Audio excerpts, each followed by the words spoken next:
Like the government's ambitious plans to boost cancer survival rates within the next decade. The new National Cancer Plan pledges that 3/4 of patients diagnosed with the disease will be cancer-free or living well after 5 years. Every year in our region, 40,000 people find out they have the illness.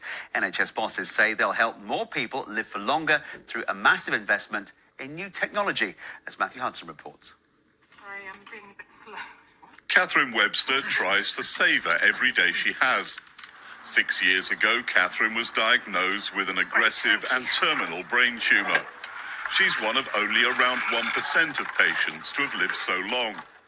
Her cancer was found late, so she welcomes news that improving diagnosis will be a key part of the government's strategy to radically improve cancer outcomes. I think it's really important because if mine had been caught earlier, then I wouldn't have been at stage 4, which would have helped me because my tumour bled onto my brain, so they had a whole lot more work to do. Patients like Catherine are known as cancer super survivors. She's taking part in research to understand why a minority of people live so much longer than most, so that knowledge can potentially help others. The government's central target figure is that 75% of patients diagnosed from 2035 will be cancer-free or living well after 5 years. Headlines in the strategy include faster diagnostics with £2.3 billion to deliver 9.5 million additional tests by 2029, robot-assisted surgery to reduce complications and free up hospital beds, specialist treatment centres for more patients with rarer cancers, genomic testing. Every person who could benefit will be offered a test that analyses the DNA of their cancer.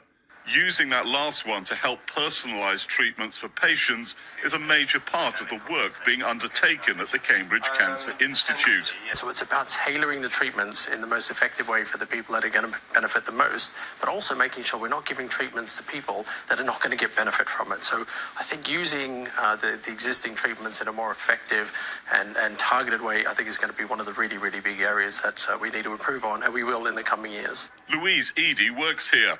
She's also nearly 7 years breast cancer free after successful treatment with the drug Herceptin, which would not have been available just a few years earlier. The type of cancer that I had, it's called HER2, was at that time incurable, untreatable. But with Herceptin, it's now one of the most curable forms of breast cancer you can have. It's the most treatable. And that's when I just thought, wow. 1 in 2 of us will have to deal with cancer.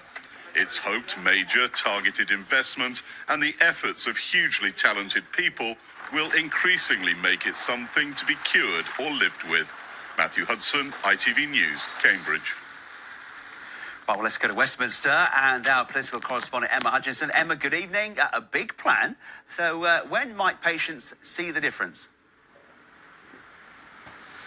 Yes, this is a big plan with a very ambitious target. Currently, around 60% of those diagnosed with cancer survive for 5 years or more. The government want that figure to go up to 75% within the next 10 years. The way to do that, they say, is to get more people diagnosed early.